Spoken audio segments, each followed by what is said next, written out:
Hello, I'm Jim Paxson. This week on Arizona Wildlife Views, we're going to have some fun on the water and tell you about some troublemakers lurking beneath the surface. All that and more on Arizona Wildlife Views.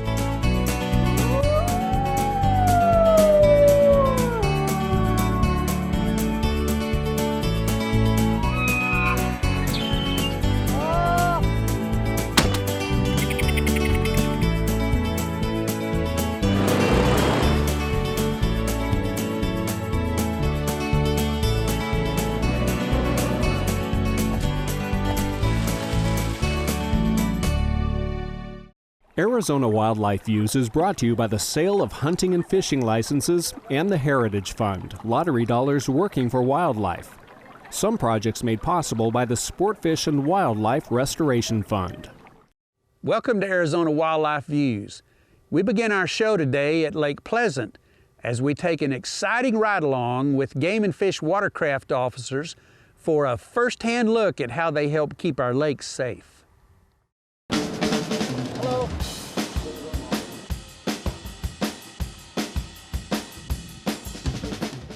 There's no better way to beat the summer heat than loading up friends and family and heading out to one of our many lakes. Recreational boating is a huge sport here in Arizona, and that's especially true on a long holiday weekend. Memorial Day is the one weekend where a lot of the members of the public come out, and this is the very first time they put their boat in the water, and this is the time they come out and they find out there's various things wrong with their boats. That's why we want everybody to get out here, and we're checking all the safety equipment. Make sure you have all your life jackets for everybody on board. Make sure you have a working fire extinguisher. And you also got to have your registration paperwork on board, and you also have to have a throwable Type 4 device. You know, the Coast Guard has an expectation for the vessels larger than 16 feet to have a throwable device on board that the operator can throw to somebody who's at distress in the water. Across the state on this holiday weekend, more than 170 watercraft law enforcement officers from Arizona Game and Fish and 13 other state, county, and local agencies were out in full force to make sure everyone had a safe outing. We're also out on the water looking for the impaired boat operator. I mean, the legal limits for blood alcohol content on the water are the same as they are on the roadways. You cannot be impaired to the slightest degree, nor can you be above a 0.08 blood alcohol concentration. We do know that 43% of all fatal boat accidents since 1993 involve alcohol in some way. So detecting and removing the impaired boat operator and making sure that they get off the water safely, and yes, in fact, we do arrest them. But the idea is to get them off the waterway before they pose a danger to themselves or the boating public. When patrolling Arizona's lakes, officers encounter all types of people and occasionally some unusual situations, especially during the holiday weekends. On this particular patrol, a dog jumped aboard their boat. He was apparently interested in applying for the canine unit. Game wardens and law enforcement officers in general have to have a good ability to communicate, you know, the gift of gab, we call it. And it's much easier to work through a situation in a calm, professional manner to get the subject that you're dealing with to comply with you verbally. And you can do that through a variety of verbal tools that we deploy. One is calmness, one is humor. Others are only ramping up our level of response to a situation commensurate to what's going on. If there's no reason to elevate our command presence, we're not going to do it. We're going to stay down there and be, hey, how you doing? Hey, guess what? You're doing this wrong. Here's what you can do to fix that. And if it's severe enough in some of those situations that citations are warranted, you're going to get a citation. But we're also going to tell you how to take care of it so you can do better next time and keep yourself and your passengers alive on the water and avoid the same mistake in the future. You be safe, you be a designated driver, no drinking. The whole idea behind boating is to have a fun day enjoying Arizona's abundant waterways. But it's up to each boat operator to make sure that every time on the water is a good time for everybody. The key out here is to boat safe, boat smart, and boat sober. You know, boat safe, know your limits. How well can you drive a boat? I mean, what is your skill set? What is your experience level? What is your attention span? those kinds of things, because the longer you're on the water, the weather will start to have an impact to your reality a little bit. Boat smart. Know where other boaters are around you. Know what the weather conditions are going to be. If you see a storm or a high weather or high wind event starting to come up, now's a good time to put a life jacket on. You're required to carry them, but you're not required to wear them. But if you're coming up at night or in cold water or rough weather or windy conditions, get everybody on the boat, put their life jacket on. You never know when you may take a wave over the side. Last thing, boat sober. Know your limits. Designate a sober skipper. You know, come out here and have a good time, but alcohol can get you into trouble out here. You can have an accident before you know it because you're under the influence. The best plan for you to have is to have a designated skipper. Have that one person on boat who's in charge of getting everybody to and from the lake safely. One good way to make sure you're being a good skipper is to take a boating education class. Boaters that have completed a National Association of State Boating Law Administrator approved course are 70% less likely to be involved in a boating accident. Both classroom and internet courses are available, and Game & Fish offers them all for free. Call 623-236-7219 for more information and to sign up.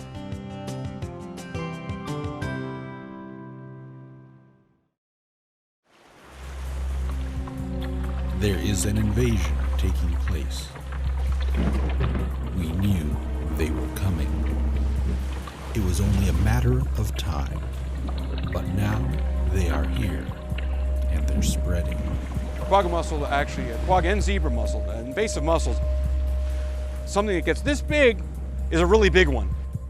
Or there could be thousands, if not tens of thousands, if not hundreds of thousands in a drop. These veligers, they're microscopic, so you really can't see them. The thing is, they reproduce so much, it's the numbers. It's not so much their size, it's the amount of mussels that can clog up large drain pipes, can clog up your boat. And you know, we in the Southwest, we kind of depend on water moving. So that really can affect us here in the Southwest, and it is. Again, here at Havasu and at Meade, you know, dam operations that they've had to, in fact, oddly enough, some of the things they've had to do is really maintain their fire suppression. Because the fire suppression, of course, that's tubing all over the dams. I'm being simplistic, but tubing all over the dams. Well, if that gets clogged up and something happens to a generator that costs millions of dollars, and they say it again catches on fire or something, that's not a good deal. And you know, they've found evidence of those being in those areas. They get everywhere. Well, back in 2007, we found evidence of we found a lot of evidence that they were in Meade. And then in that same year, we found, whoops, they're also in Mojave. Whoops, they're downstream in Havasu. And oh, goodness gracious, now they're in Pleasant. All in the same year. So basically, they all got infested about the same time. In 2011, quagga mussels were found to infest Red Mountain Lake, an urban fishing lake in Mesa, Arizona. This is a very popular fishing spot. This is a very intensely managed park, a very intensely managed fish stocking program, and this is a very popular park that the City of Mesa owns and operates, and we work as a partnership with the City of Mesa to run it as an urban fishing program lake. Having the quagga mussels in one of our urban fishing program lakes is very new for us. This is the first urban fishing program lake that has had quagga mussels. So today what we have is we have 2 divers that are going in the water, and there are specific locations that we know that have quagga mussels in them. We're going to send them off to look at those, take some pictures, some underwater pictures and some underwater video. We did set some PVC marker in the water as well for them to check, and just to gauge how quickly this population is establishing and growing within this lake. In their native habitat, they reproduce once or twice a year. Here we have noted them reproducing up to 7 times a year. They like our water temperatures. And one female produces 1 million eggs a year. And so that kind of gives you an idea of how fast they grow and how prolific they are. That looks like a quagga mussel right there. Just need to dump it out and sift through them. On this dive, the team finds only large adult quagga mussels. So they're same size. Same. They're same size, so that's all those red ear sunfish we stocked. They think the smaller, younger mussels may have been eaten by a certain fish they stock in the lake. Right now, we're saying that the red ear sunfish that we've put into the lake have been effective in that we're finding fewer quagga mussels than we found 6 months ago and a year ago. But we definitely need more data. We'll be back again in May or June in about another 6 months and dive again just to get better water quality, a little more time in the lake to be sure. But so far, that's the only explanation at this point, is that looks like red ear sunfish have been effective in helping reduce the quagga mussel population. Back at Lake Havasu, a different approach must be taken. Yeah, red ear sunfish love to eat these things. A red ear sunfish is just that, he's a sunfish. They're what we call a molluscivore, so they eat mollusks, and that's great. So they love chomping on these things. That's wonderful. In fact, over the past few years, we've gotten some state records out of Lake Havasu for red ear sunfish. Now let's look at this though. Red ear sunfish are not native to Arizona, or actually to the west. They're from the Mississippi drainage, just like largemouth bass. So they're a non-native fish anyway. Secondly, yes, they like eating these quagga mussel. So we've gotten state records out of Lake Havasu, but we still have a lot of mussels. We're not going to get rid of mussels with red ear sunfish. Now we get big, happy, and sassy red ear sunfish, but we still have plenty of mussels. Well, today we're out at Lake Havasu State Park, specifically Windsor Beach, and we're out talking to the boaters. We're going to talk to them about the Don't Move a Mussel message, and now it's the law. Well, when they leave an aquatic invasive species affected lake, which is what Havasu is, which is what Meade is, which is what Pleasant is, Lake Pleasant in central Arizona, when they leave that lake, they need to clean, drain, and dry their boats. Basically, what we're trying to tell people is we don't want to be transporting these mussels, whether it be in standing water or maybe the live adult mussels themselves. So they need to clean their boat off, make sure it's rid of all weeds, anything that might be on the boat, drain it, because you want to get rid of all the water, so pull your plug as you're leaving the lake, before you leave the lake. And then certainly the dry part, as you're driving home, or maybe you park it up at the boat ramp, it'll dry out. It's Arizona, it should dry pretty quickly. What we're finding out is if people don't use the clean, drain, and dry message, especially the drain part, these things can, these veligers can attach into your boat and actually attach in your engine. And one of the things we're finding the adult mussels in people's engines in their water cooling system for the engine. Well, that's not real good. You clog that up, next thing you know, you're out in the middle of the lake and all of a sudden your engine seizes because it's now overheated. And you go, why did that happen? Invariably, we found out, oops, goodness gracious, well, you're clogged up with quagga mussel, so you really had no circulation in there at all. And they're happy in there. It's a nice environment, always kind of moist, probably getting fed in there. That's why, we try and espouse the clean, drain, and dry message, and also that decontamination stuff, getting in there and using hot water, actually very hot water, to go in and maybe clean out your engine. Our best defense to keep quagga mussels away from unaffected lakes like Bartlett, Saguaro, Apache, and Roosevelt is to clean, drain, and dry your boat. Everything. Every time.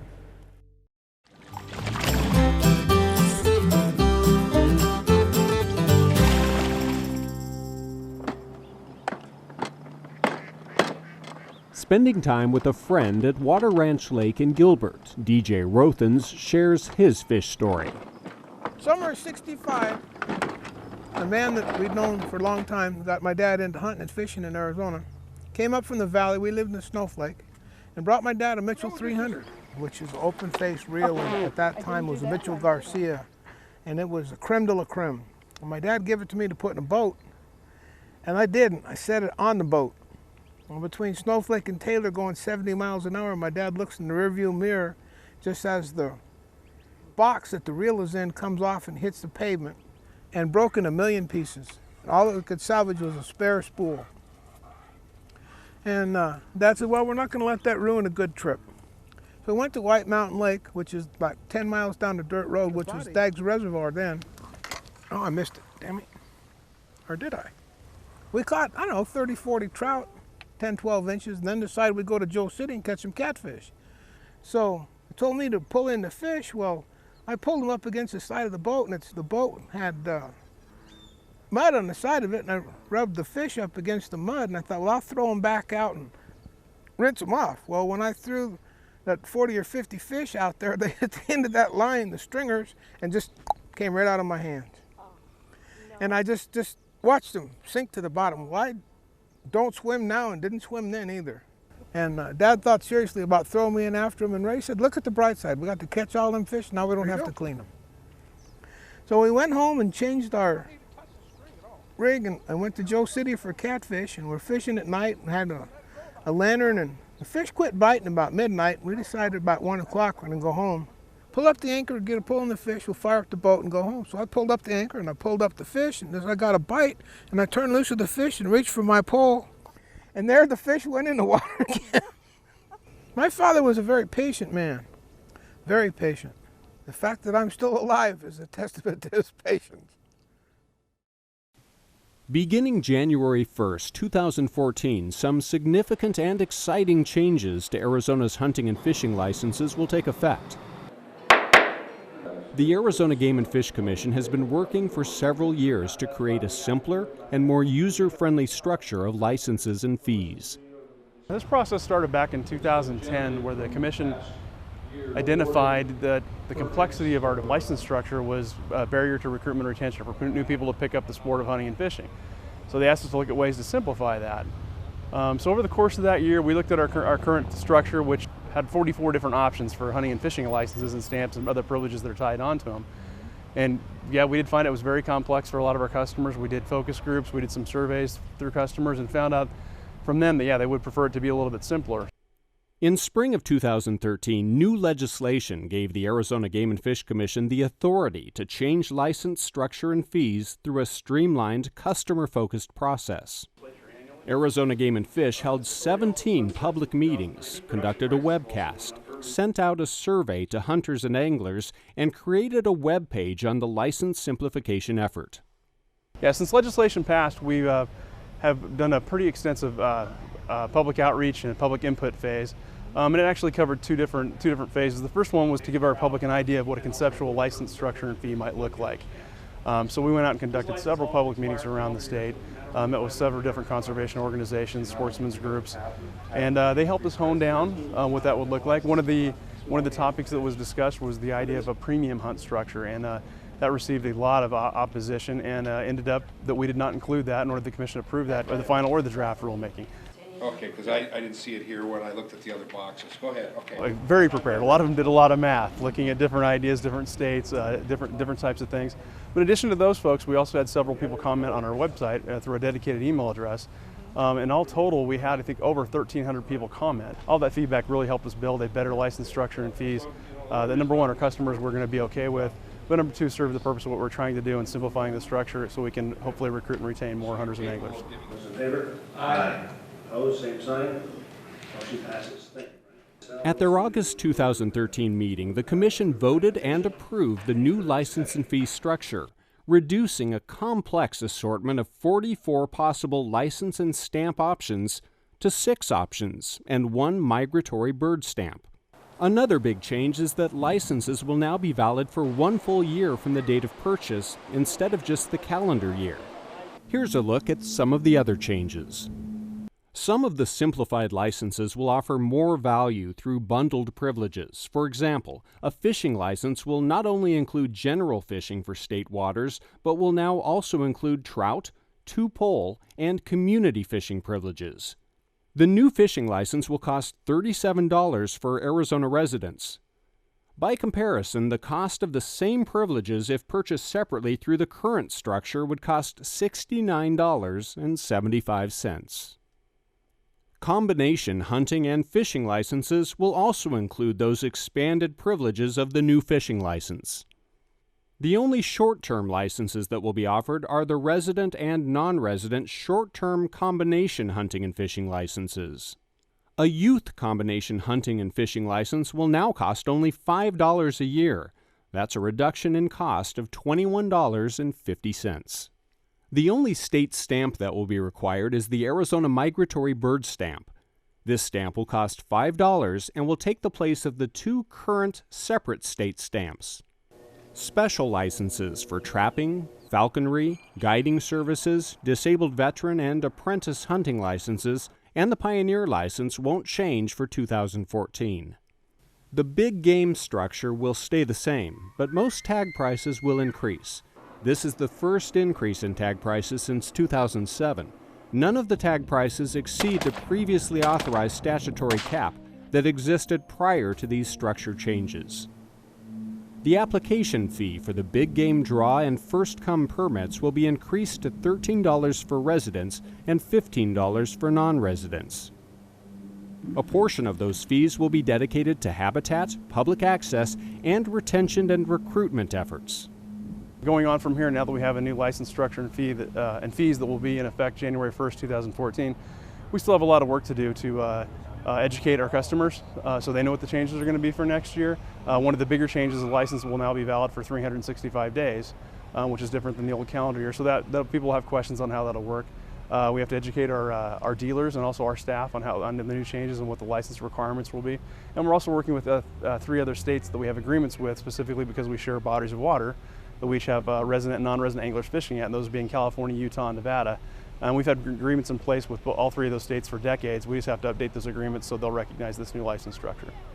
For a complete list of changes to the license and fee structure, please go to our website or visit any Game and Fish office. And be sure to enjoy all the great outdoors recreation Arizona has to offer.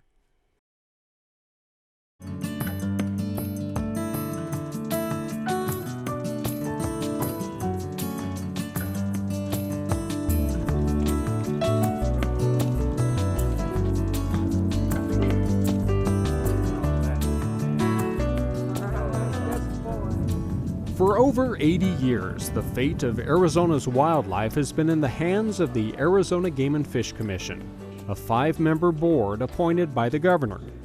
The citizen panel establishes policy for the management, preservation, and harvest of wildlife. The director of Arizona Game and Fish, who controls all department functions and activities, serves at the pleasure of the commission. So it tends to insulate him from day-to-day politics. I mean, obviously, he still has a relationship with the state agency as a state agency, but he has the insulation of having the commission, and it's a 5-panel commission. One of the interesting pieces, though, is everybody says it's hard to work for more than one boss. Our director then has 5 bosses, but it really does take a group of people talking and working together to make this work.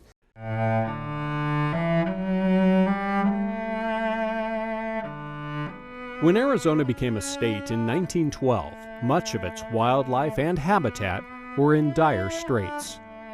After a year of political wrangling, the state's new game code was adopted, and Governor George Hunt appointed the first game warden.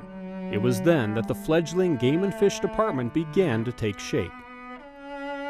Prior to 1929, when the first Arizona Game and Fish Commission was seated, wildlife management was in the hands of the legislature.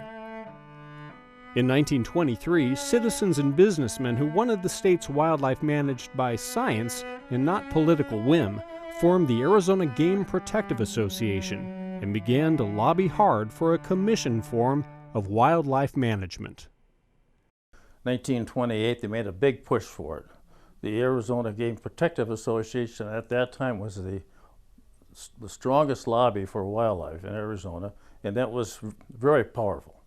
And they finally got enough signatures to get the referendum thing through, which was the referendum was to abolish the old game code, and then the new game code would also have this provision for a commission in it. To further limit political pressure on the commission members, it was established that no more than 1 commissioner may be from any one county, and no more than 3 may be from the same political party. Each commissioner serves a 5-year staggered term, and they customarily serve as chairman during the last year of their term. You know, and the final piece that we have is the commission is the only state agency where the public has direct access to the final decision makers. Our meetings are very much in the public eye all the time. They can come, anyone in the state can come and talk directly to the commission before a decision is made. It's really fun to be involved in this process. It may sound a bit cumbersome, but it actually works very well for us. It's allowed the state to manage the resources without doing something stupid. One of the primary purposes of the commission is to keep dumb things from happening. And this is one of the intentions of the commission.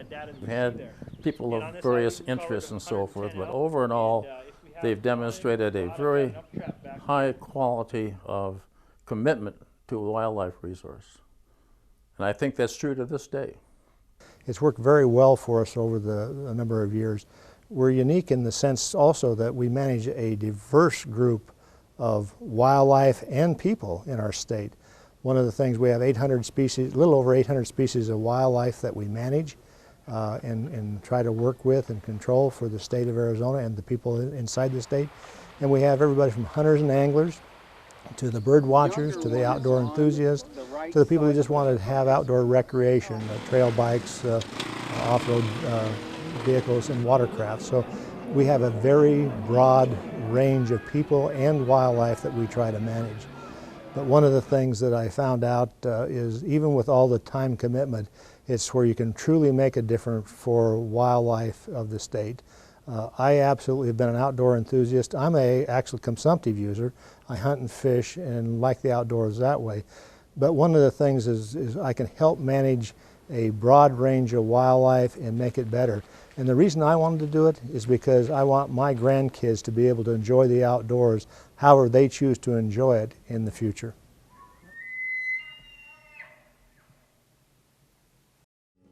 Well, that's our show for today. For more information, check out our website at azgfd.gov. For all the fine folks at Arizona Game and Fish, I'm Jim Paxson. We'll see you next time.